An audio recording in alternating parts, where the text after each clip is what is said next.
I never imagined my sister would choose her wedding day to make me the punchline. The ballroom shimmered beneath crystal chandeliers as nearly 300 guests applauded another toast. Family members, executives from Bennett Industrial Manufacturing, longtime suppliers, and several institutional investors filled the room. Vanessa stood at the center of it all in her designer gown, microphone in hand, basking in the attention she had always loved. She laughed, pointing directly at me across the dance floor. And before anyone asks Rachel for financial advice, she said, pausing dramatically while the room quieted, "Don't." Scattered laughter spread through the ballroom. My little sister doesn't know the first thing about money. More laughter. Vanessa smiled wider. She's a total financial moron. A few cousins clapped. My uncle nearly spilled his champagne laughing. Even people who barely knew me smiled politely because everyone else was. I kept dancing. I didn't glare at her. I didn't argue. I didn't even stop smiling. To everyone watching, my silence looked like surrender. Then my phone vibrated. Once. Twice. 3 times. I ignored it. Vanessa wasn't finished. "Rachel still asks questions about balance sheets," she continued. "Imagine trusting her with a business." Another wave of laughter rolled across the ballroom. Only this time, I noticed something different. 2 of the company's outside directors weren't laughing. Neither were several investors seated near the front. They exchanged brief, uneasy looks before returning their attention to the stage. My phone buzzed again. I quietly stepped away from the dance floor and slipped through the side doors onto the marble terrace overlooking the gardens. The music faded behind me as I answered. Rachel Bennett speaking. The voice on the other end belonged to Amelia Foster, our board secretary. She never sounded rattled. Tonight she did. "Ma'am, your sister owns 79% of the voting shares." "I know," I replied calmly. There was a brief silence. "She just informed several investors that she's replacing senior management first thing Monday morning." I looked back through the ballroom windows. Vanessa was still laughing, accepting congratulations from guests who believed she'd just embarrassed her younger sister beyond recovery. They had no idea that the problem wasn't what she'd said about me. It was what she'd promised everyone else. I took a slow breath. "Amelia." "Yes, ma'am." "Then we need to convene the board tonight." The line went silent for half a second. Then Amelia answered quietly. "I'll notify every independent director immediately." I slipped my phone back into my pocket, straightened my jacket, and looked one last time toward my sister's celebration. She thought the evening had ended with her victory. In reality, it had only just begun. Amelia ended the call, but I stayed on the terrace for another moment, letting the cool evening air replace the warmth of the ballroom. Inside, the band launched into another upbeat song. The applause started again. Vanessa had already moved on. To her, I was yesterday's joke.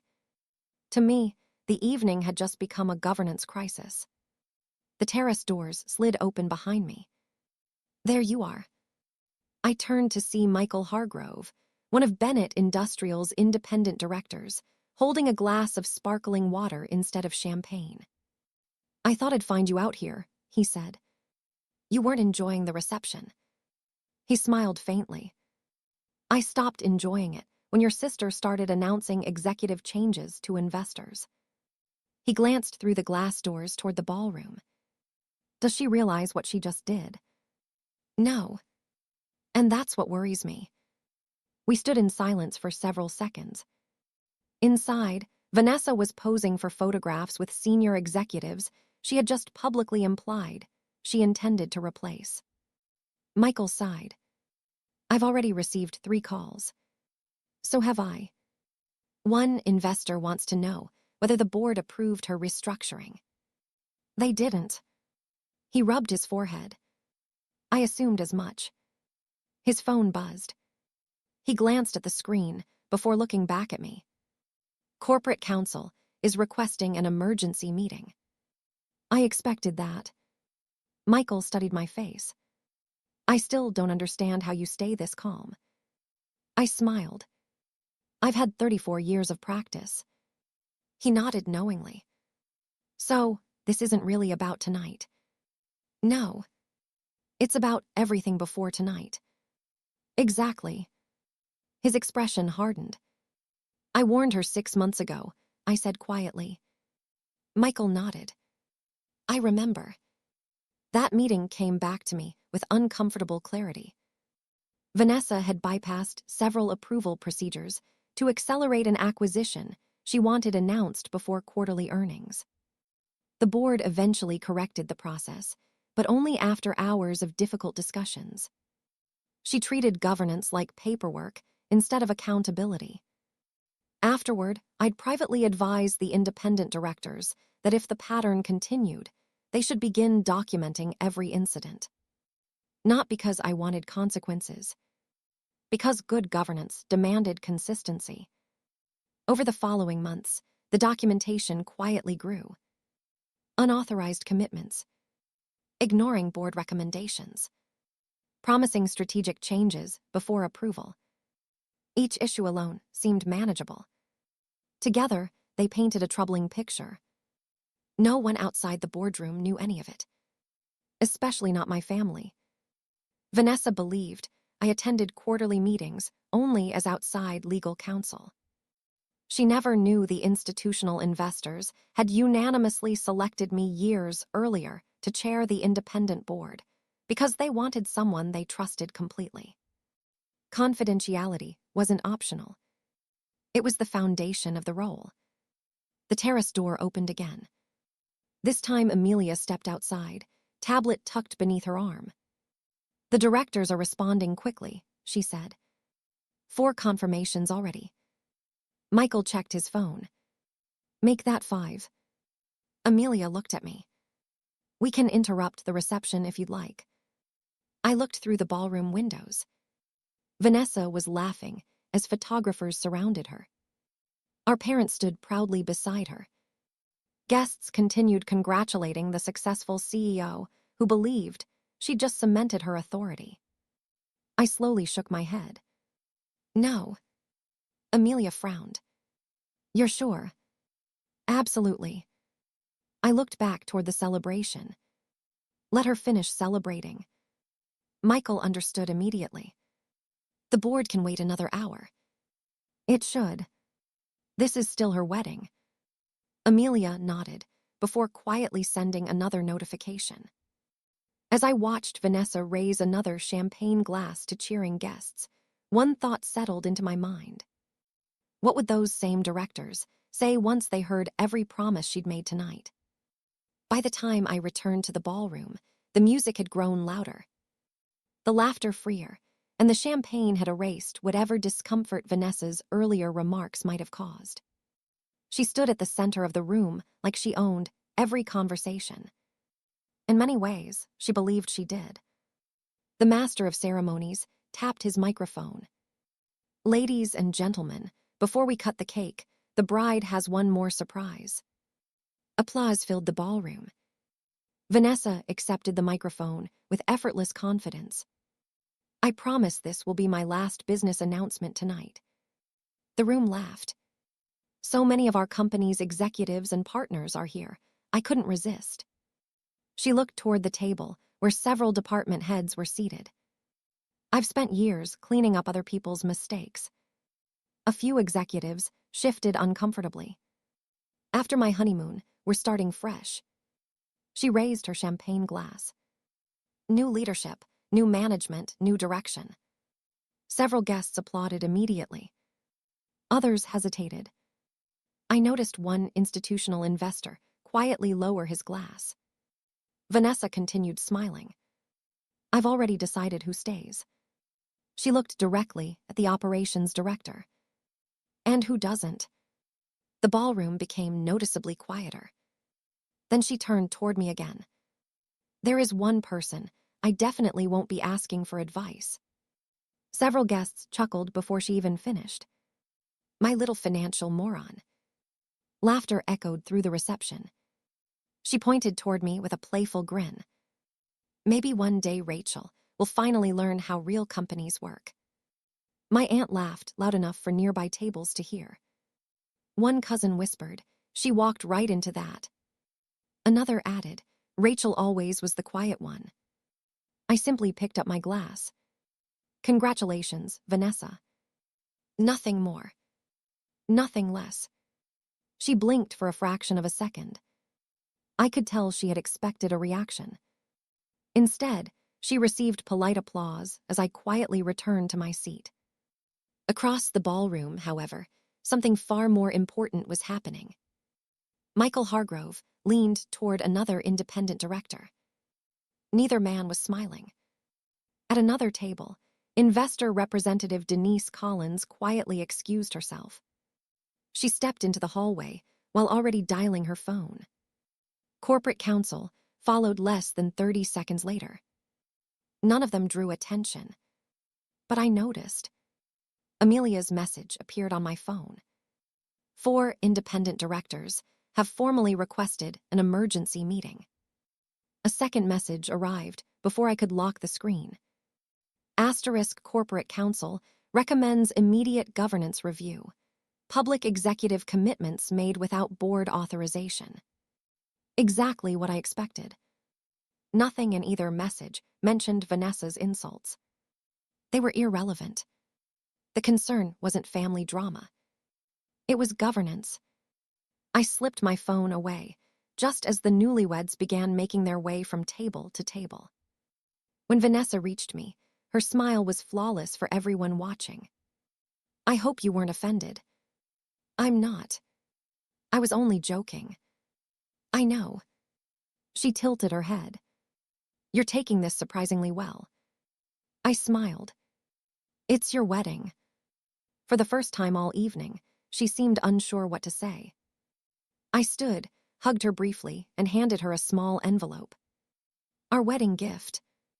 She accepted it with a satisfied smile. "I knew you'd come around. I've always supported your happiness." Without another word, I turned and walked toward the ballroom exit. Behind me, I heard one of my cousins whisper, "I guess Rachel finally realized Vanessa was right." Outside, Amelia's car was already waiting. She opened the passenger door before I reached it. "Everyone's online," she said. I looked back once at the glowing ballroom, where the celebration continued uninterrupted. Then I closed the car door. Amelia looked at her tablet before meeting my eyes. "The quorum is complete." The board meeting began at 10:15 that night. Not in the ballroom. Not in some dramatic conference room. Just 6 small windows across a secure video platform, each occupied by someone whose job was to protect the company, not any individual inside it. I joined from the firm's governance office, a few blocks from the hotel. Amelia confirmed attendance. "Madam Chair, all 6 independent directors are present." "Corporate counsel." "Present." "Investor representative." "Present." I nodded. "We have quorum, let's begin." No one mentioned the wedding. No one mentioned Vanessa calling me a financial moron. Those details didn't belong in the minutes. What mattered was whether the company's chief executive officer had fulfilled her fiduciary obligations. Amelia shared the first exhibit, a professionally recorded video from the reception. Vanessa stood on stage smiling. "After my honeymoon, we're replacing senior management." The recording continued. "I've already decided who stays and who doesn't." Corporate counsel paused the video. "The concern," he said evenly, "is not the statement itself. It's that these commitments were communicated publicly to investors before board authorization." Director Michael Hargrove nodded. "Executives have already contacted us asking whether they still have jobs." Another director added, "3 institutional investors requested clarification before markets open Monday." The room fell quiet. Amelia displayed a timeline on the screen. "This is not an isolated incident. One document after another appeared. Board memoranda, governance warnings, meeting minutes, written recommendations, each dated, each approved, each showing the same pattern. Months earlier, Vanessa had attempted to announce a manufacturing expansion before receiving board approval. Later, she negotiated executive compensation changes without completing governance review. Then she authorized strategic communications before directors had voted. Every incident had been corrected. Every incident had been documented. Until tonight. Director Susan Patel leaned forward. I remember discussing this. So do I, Michael replied.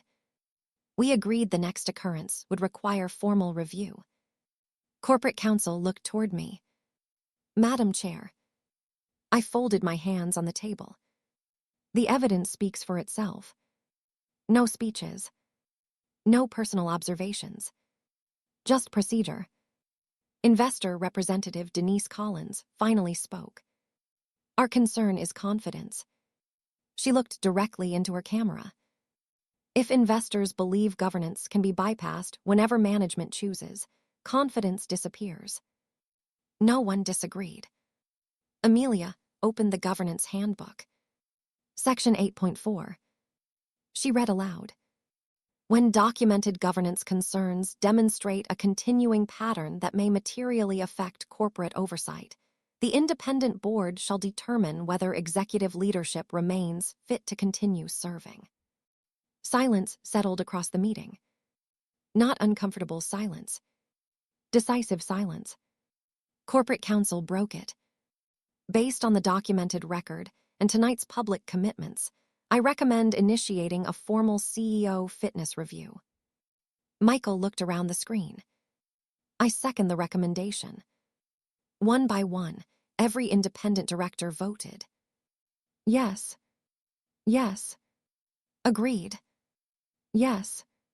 Approved. The motion passed unanimously. No celebration followed. Only responsibility. Amelia began preparing the official notice. I reviewed every line before signing electronically. The language was precise. No accusations. No emotion. Only facts. Formal governance review. Mandatory appearance before the independent board. Executive authority subject to evaluation pending proceedings. Amelia uploaded the signed notice into the secure portal. It will be delivered automatically at 7:30 Monday morning. I closed my laptop. For the first time that evening, the room was completely quiet. Amelia looked at me through the screen. Madam Chair. Yes. She gave a small, respectful nod. It will be waiting in her office Monday morning. Monday morning arrived with none of the excitement Vanessa had promised at her wedding. By 7:15 a.m., the executive floor of Bennett Industrial Manufacturing buzzed with rumors. Department heads had heard whispers over the weekend. Investors had requested meetings. Corporate counsel had arrived unusually early. Everyone expected the new CEO to begin replacing management. No one expected the first envelope to have her name on it. Vanessa stepped out of the elevator, carrying the same confidence she had worn at her wedding reception. Her assistant smiled nervously. Good morning.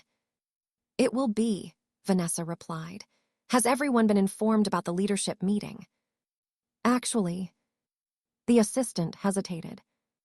Corporate counsel asked that you read this first. She handed Vanessa a sealed envelope bearing the company's governance seal. Vanessa frowned before opening it. The color slowly drained from her face. She read the first page twice, then a third time. This has to be a mistake. It isn't. She turned.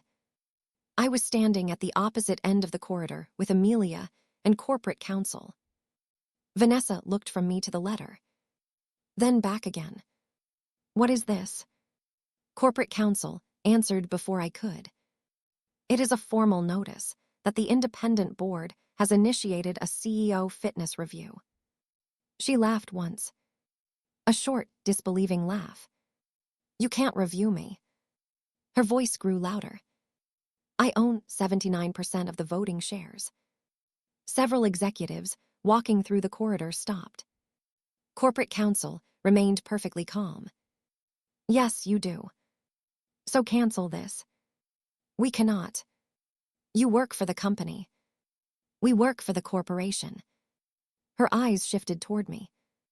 You knew about this. I chaired the meeting. She stared at me as though she had misheard. No. I simply met her eyes. Yes. She shook her head. This is impossible. You've never been on the independent board. I have. For years. She laughed again, but this time no one joined her. My lawyers would have told me. They did. You were outside counsel. I was both. Corporate counsel quietly added. The institutional investors appointed Rachel Bennett as independent chair 4 years ago. Vanessa blinked. They, what? The appointment was disclosed through the appropriate governance filings. I would have known. You received every notice. Her expression changed. Not to anger. To realization. She had never bothered reading them. She had signed acknowledgments, forwarded governance packets to assistants, skipped committee reports, assumed none of them mattered. Now every one of those decisions stood in front of her. She looked at me again. You let everyone believe. I never corrected assumptions. Even at my wedding. It wasn't relevant. You let them laugh at you. I let you make your own decisions. Silence settled over the corridor. There was nothing left to argue. The hearing took place 3 days later. Every documented governance concern was presented in chronological order. No exaggeration. No personal attacks. Just records. Meeting minutes. Formal warnings. Board recommendations. Compliance memoranda. Video from the wedding showing public promises to remove executives without authorization. When the presentation ended, the directors asked Vanessa only one question. What assurance can you provide that governance procedures will be respected going forward? For the first time in years, she had no immediate answer. The board recessed. An hour later, the decision was unanimous. Vanessa would remain the company's majority shareholder. Her ownership never changed. Her authority as chief executive officer did. She was removed from the position and instructed to nominate a qualified replacement for board approval. The announcement reached employees before lunch.